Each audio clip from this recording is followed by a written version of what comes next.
All right, guys, let's hop into this module number 8. What we're going to do is take a look at one marked script. Page 7, I think, is what I've pulled out. I've added a couple of things to the sketch so that it's a little bit easier to understand for this exercise. We're going to take a look at a couple of different angles, a couple of different shots. Pulled some of the raw footage, and then we'll look at the very first rough cut that Isaac has put together. And keeping in mind that Isaac is using this system that we're going through here, but with no explanation. So he gets log sheets, he gets the binder. He's going to have some of the same materials that we'll look at now, plus the cards, plus shot list. I'm sorry, shot log. And from that, he's got to figure out what I was thinking about back in the summer, and then what we started to film and what we learned on set. That makes sense. So what am I thinking about as the director when I get the script? For me, it's efficiency. So we have a lot of challenges with our production in that we only have a set amount of time that we can film. You break this 8-week production cycle down, and you do a week for everybody to get familiar with the gear, and then you're trying to get done a week before the 8 weeks is up. So you're really kind of looking at about 6 weeks. And our Tuesday, Thursday night shoots are capped by us getting kicked out at 10 or 11 o'clock. We can't really get going and get in there until 6. We don't usually start shooting till 7. And you can see really quickly that the amount of available time we have to work to film is really, really tight. And because of that, now when I start to look at the script, I start to look at it from that perspective. So, for example, we're going to look at some stuff this afternoon, and would it have been nice to have 3 additional shots? Let's put a slider on everything. Let's cover everything from 4 different setups. And the reason that we can't do that is not because we don't want to or not because we haven't thought of it. It's that we really primarily have enough time to just get the basics. And by the basics, I mean, do we have a master shot that covers most everything? And then can you punch in and get close-ups or OTSs of those lines that should be delivered on that? Now, that's cutting things back to the bone, and it's really, really tight, but much more than that, given the amount that we have to shoot and the time that we have to get it done, is really what's driving this. So my goal is, in terms of efficiency, can I reduce as many setups as possible? Because you guys all know on a crew that every time I have John and Justin move the camera, that requires a new setup and new lighting. And we know how long that takes. Even on the best of times, we're looking at 30 minutes to an hour in between shots. And that's really pretty normal. And I mean, we'll get a little bit better the more practice that we get, but you get to a point where you really just can't do it any quicker. So as a director, even when I'm marking up the scripts in the summer, I'm trying to reduce as many setups as possible. So that's one of my goals. And then the other thing is to the narrative, whose scene is it? Whose line is it? How important is that line? And should I be taking that line on a 2-shot, a wide shot, or a close-up? So I'm thinking about efficiency, and then I'm thinking about what shot best serves the script. So those are the two overriding things that are in my mind as I start to mark the script. Does that make sense? I hope so. Now, what am I doing as I start to move forward and mark these scripts? You've heard this term before, and it's something that I do quite naturally. And the more the editing, especially, that you do, you'll start to do it as well. And that is, I'm editing in my head. So when I get coverage on a shot on the script or in a sketch, I have a pretty good idea of how long I'm going to sit on that shot. And then I need to know when I'm getting off that shot and when I'm moving to the next shot. And what is that next shot? And when Isaac cuts it, will the cut work? So will I have a continuity issue? Will I have an action issue? Or is it a clean shot that I can come to it or leave it at any time? So editing in your head as a director is something that you're constantly doing. I think of it when it's the sketches I'm sketching out, when I mark the script, definitely when I'm shooting. And I really have to keep track in my head as to, can I cut into the shot here where we start that scene, and where will I cut out of it? Now, I know I'll most likely cut in between, and we'll see that in a second, but I need to know ins and outs. Am I covered? Do I have the right shots for the piece? And that's all being cut in my head. In your head, Chris does the same thing. So when you look at what we're doing on set there, as a director, you're just, there's so many things that you have to think about, but getting the proper coverage and getting in and out when you should is absolutely primary. All right, does that help? So that said, just a reminder, I'm going to blow through these, then I'm going to give you a look at them blowing up. Unmarked script, the sketch, that sketch goes to a marked script. And then what I'm going to show you is, I think I have 3 different angles for us to take a look at. So let me pull this out. Let me go in here.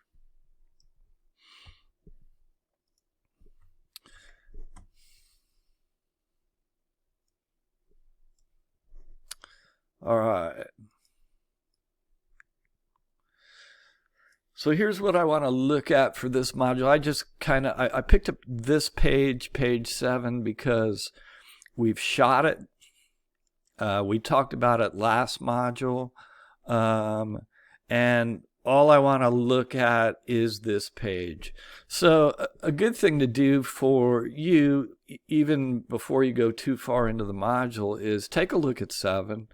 And then in your mind, how would you have shot it? You know, what kind of shots do you want here, here, here, and here? It's a good exercise to start thinking and breaking down scripts this way. Even if you don't want to direct, if you understand this, you can have a much better understanding of what the director's doing on set and why they're doing it the way that they are. So read the script, get out your crayons, let's use pencil, and sketch out from a bird's eye view where you're going to be. And only people in this class will have any idea what this means, right? So it's something that's just for us to start and begin on how we're going to cover this. And like I mentioned last time, A is a slider, moving here. B goes to high sticks. Now there's 2 little nodules here because I wanted to swing B here and save a setup, but the way that we shot it out of sequence, I didn't need to do that because it was already set for here. All right. So we go from that to say, okay, I've got my shot positions set up here.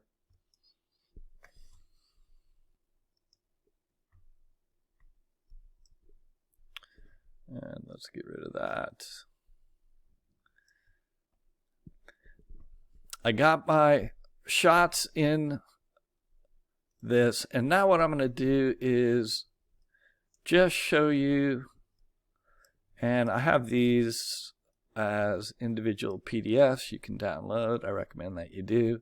But all I want to look at right now is on this page, and then we don't have all the footage back yet. We're close, but we have to sneak back into the DMC with security and pick up the very last of it. But in terms of raw footage, I do have I have E, I have F, and then I have an I and a J. Okay, so this is all that we're going to look at for this module. And I've got Jeannie here, I've got Mac here. The scene calls for Jeannie to walk up. I have that for you. And then we give it a different name, E pickup, because we shift the shot. So here it's a dolly back, and then we go into a pickup shot. And then I had a B here, but because I didn't need to switch and save that setup, we actually added a shot here that kind of replaced this B, and it's I or J depending upon whether you're looking at the slate or the shot list. So here's your cover shot back on I and J. So I get the action here, which I need. I've got E for my close-up on Jeannie, and then I have a reverse shot for Mackenzie. All right, and these I can use until G here, until Devin and Tiffany then come in. Does that make sense? Should make sense. It's pretty straightforward, isn't it? So let me show you how I laid it out here in Canvas. So the page after this one, you're going to see, here's the marked up screen 7.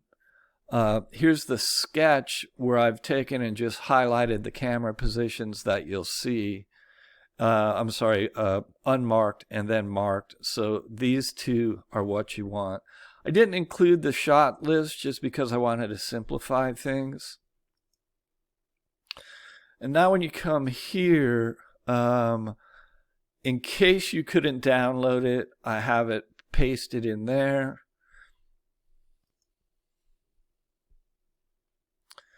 Here's the marked script, so you can either use it as an individual document off to the side or print it out. You can follow along there. Here's what we're looking at here. And now you're going to see E, and you're going to see it starts on the other page, but 3E comes, and you can see it starts on the other page because there's no T on the top of that line. All right. So we do 2 shots here.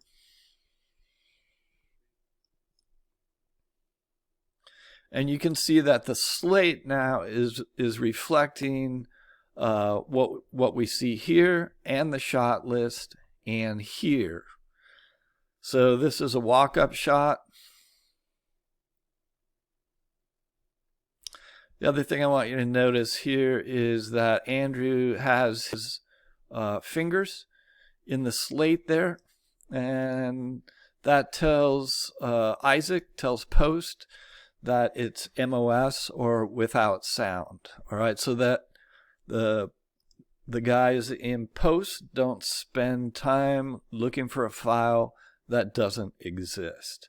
Now, we're still recording scratch audio on the camera. That doesn't matter. We don't use that when we start to cut. That's coming off of David and Anthony's separate Tascam operation. So all we need her to do here is walk up. We got it. Now, back from where we ended up, we reframe, and this now becomes this shot right here, which is Genie shot. Slate again.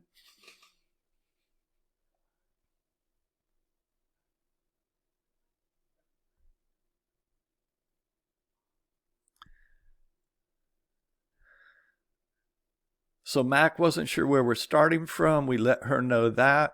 And what we're trying to do is cover most of this page here from this camera position.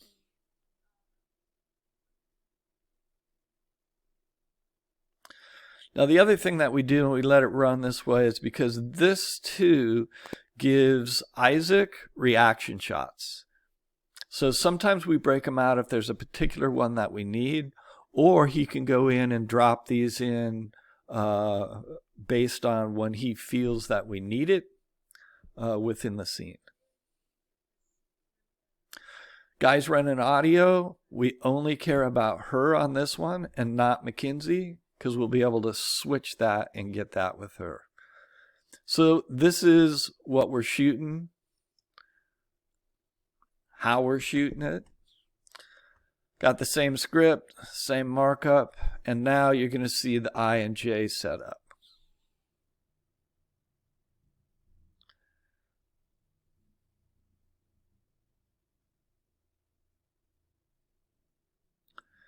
We're repeating this walk up, so I can take that walk up when Genie starts to come towards the table. I can cut to this. And because I have it covered longer in the walk up, and then I start this one before we actually need it, gives latitude for Isaac to cut where it's best suited. So here's our master shot. This is when Isaac starts to cut. Usually what he would do is lay down the master or this two shot first, and then drop on top the close-ups and or the walk-ups. Good. I'll let you guys look at that.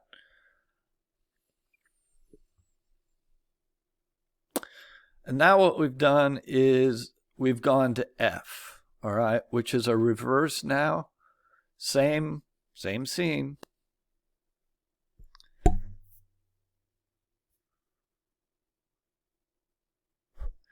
And now this is Mackenzie's. Keeping in mind that to set up for this shot, when we moved from one side of the room to the other, here we needed to do significant relighting because everything from the other side doesn't work anymore. So to come back on this side is significant. So when you look at this thing, and I put together a shot list, I tried to get all these shots done first, and then I'm going to come back and get this, because I know that crew has to reset everything to get this. So if I remember properly, and I don't have the log sheets here, but we even got H, which was Devin and Tiffany walking in, and we shot all of that knowing that we still had to come back and pick this up for Mackenzie, because I want to get everything in the most efficient way possible with all the lights headed this direction before I turn around and move here. And this is the only thing I'm shooting from this direction. So if I'm not mistaken, it becomes the last thing that we shoot that night.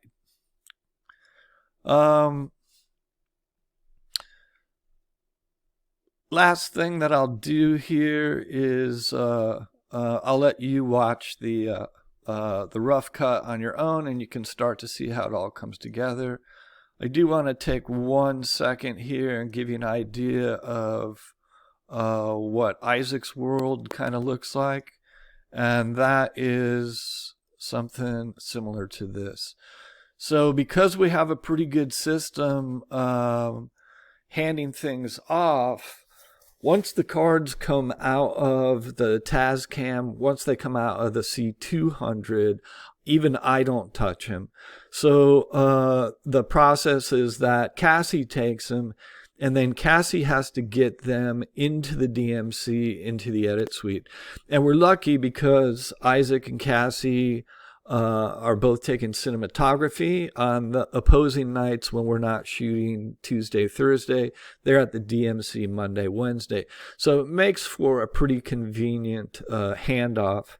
I will get to a point, if we stay doing this online stuff, where we'll show you some more detail in terms of what Isaac has laid out here.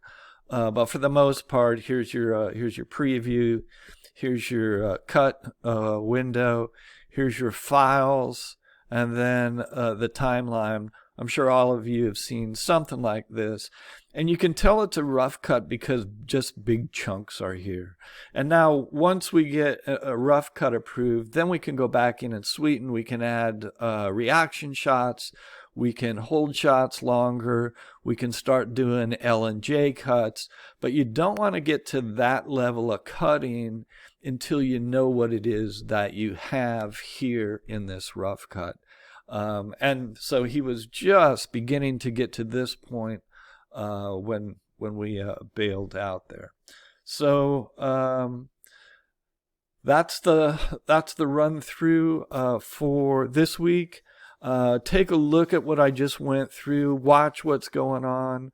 Ask yourself, if you're standing there looking at the monitor as a director, what's the director looking for in these scenes? And then get to the discussion board, make a post, and then come back and please post to 2 of your colleagues. I'm really interested to see if any of this makes sense, if it's showing you another side that you were unaware of, and if you think that might have some future benefit. All right, be safe, be well, chat soon.